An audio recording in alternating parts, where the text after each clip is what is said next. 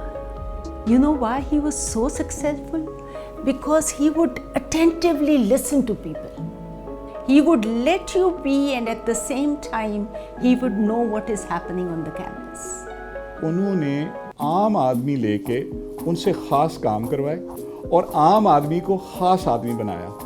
جو بھی ان سے ملا وہ ان کا ہو کے رہ گیا. He was the sort of person who would lead by example. لیکن ان کا جو لیڈرشپ سٹائل تھا وہ مجھے کتابوں میں بھی نہیں ملا. تو ہم نے کبھی ان کو متزلزل نہیں پایا, ہم نے کبھی ان کو مقصدیت سے ہٹ کے نہیں پایا. وہ مقصدیت کی بنیاد پہ بات کرتے تھے, ذات کی بنیاد پر بات نہیں کرتے تھے. انہوں نے اپنے آپ کو پرسنلائزیشن میں نہیں گئے, وہ انسٹیٹیوشنلائزیشن کی بات کرتے تھے. شخصیت ان کی بڑی ہی دل آویز تھی, اختلاف بھی بہت مسکرا کر کرتے تھے. میں سمجھتی ہوں کہ وہ بڑے انسان دوست اور بڑے زندگی کا رخ دینے والے ایک رہنما تھے. وہ بہت غم کی حالت میں بھی مسکراتے رہتے تھے. حضرت جو ہے وہ انسان ہے جس نے کبھی اپنے بدترین دشمن کا نقصان نہیں سوچا.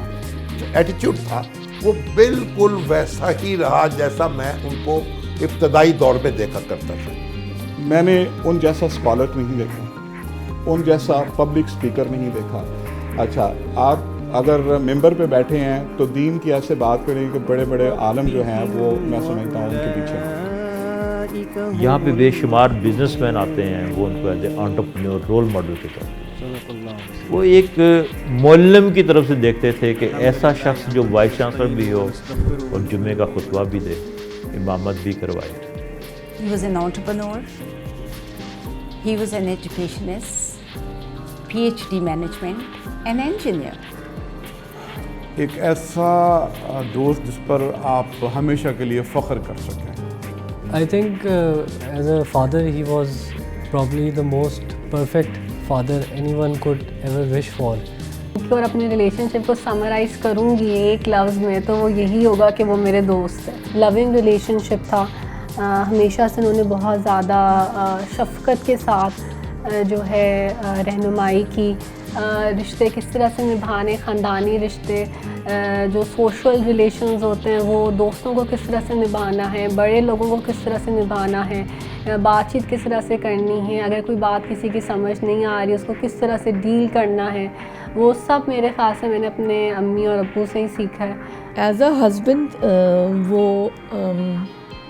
بہت اچھے تھے اور انہوں نے مجھے بہت عزت دی اور بہت میرا خیال رکھا, پھولوں کی طرح رکھا ہوا تھا. تو ایک ان کی جو شخصیت کے جو بہت بڑے پہلو تھے اس کے اندر ان کا ذاتی گہرا مطالعہ, ان کی سخت میں انتھک محنت اور اس کے اندر ان کا شوق اور پھر آگے بڑھنے کا جنون اور اپنے مقصد زندگی سے وابستگی. اور ان کے ساتھ بیٹھ کے گفتگو کر کے ہمیں ایک نئی انرجی کا احساس ہوتا تھا. تو میں یہ سوچتی ہوں کہ جو اسپریچولیٹی جو تھی ان کے اندر, many people might not be knowing about it, that was the base and core of his personality which gave him strength throughout the day. تو مزے کی بات آپ دیکھیں کہ اس یونیورسٹی کا اگر آپ ایریل ویو لیں گے تو یہ بالکل ایک مسجد کی طرح ہے. دیکھیے, میں حسن صاحب کو سمجھتا ہوں کہ وہ ایک نظریاتی انسان تھے, پروفٹ موٹیو نہیں تھا ان کا. وہ ان میں سے تھے جو اسلام ایک رنیسانس دیکھتے تھے تھرو ایجوکیشن, اور وہ کر رہے تھے وہ چیزیں. اور اس سے ایک اور بات بھی نکلتی ہے کہ آپ بہت مشکل ہوتا ہے کہ آپ دین اور دنیا دونوں کو بیلنس کریں, تو انہوں نے اپنی زندگی میں یہ کر کے دکھایا. وہ ورڈز ہی نہیں ہیں کہ ہم ان کو کنکلوڈ کر سکیں کس طریقے سے, اور کنکلوڈ کرنے کے لیے بڑا دل چاہیے, شاید ہمارے پاس نہیں ہے.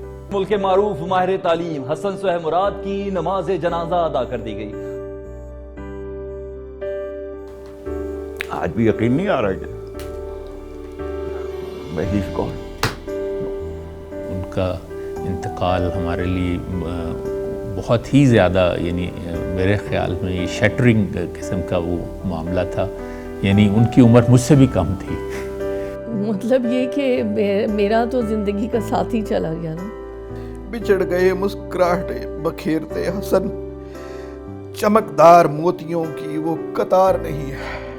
ہمیشہ میرے ساتھ تھے ہر موقع پہ۔ تو میں آج ان کی بہت کمی محسوس کرتا ہوں۔ All the time, I miss all of him. I just look at UMT so I start missing him. اس جگہ کو میں غور سے دیکھنا شروع کر دوں UMT گرین کو، تو مجھے لگتا ہے کہ اس کو ہم نے اکٹھے بہت دیکھا ہوا ہے، تو مجھے لگتا ہے کہ ہی از اراؤنڈ۔ میں جب تک زندہ رہوں گا ان کے لیے دعا کرتا رہوں گا۔ اور آخری جو ان کے مومنٹس تھے اس میں بھی وہ ذکر کر رہے تھے، وہ تھے انکانشیس، بے ہوش تھے، لیکن زبان سے ان کے اللہ کا ذکر جو تھا وہ رواں تھا۔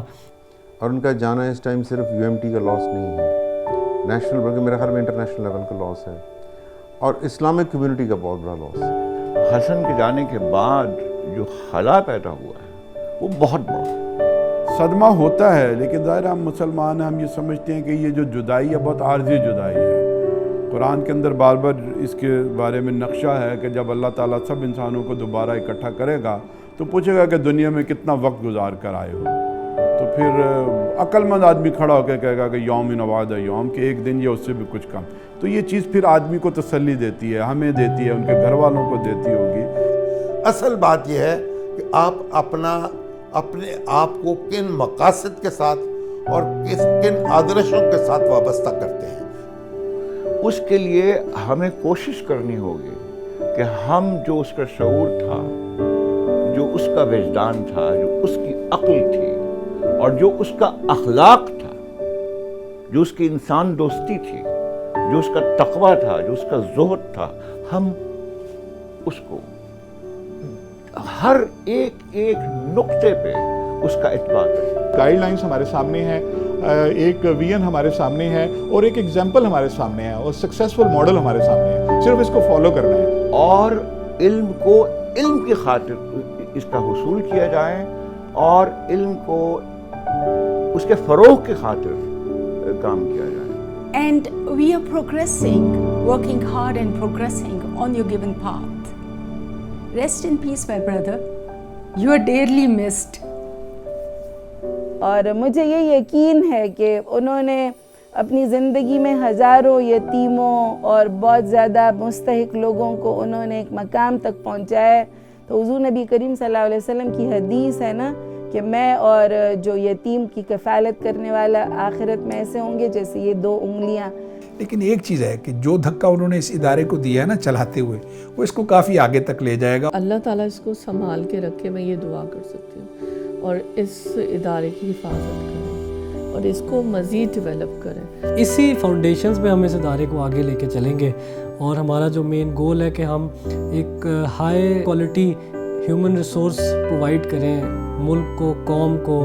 ایک چیز جو ان کی زندگی سے سیکھنے کی ہے یہ ہے کہ آپ کی کمائی وہ نہیں ہے جو آپ کی آمدن ہے، آپ کی اصل کمائی وہ ہے کہ جو آپ لوگوں کے کام آئیں اور جو آپ لوگوں کے ساتھ نیکیاں کریں، ان کے ساتھ بھلائی کریں۔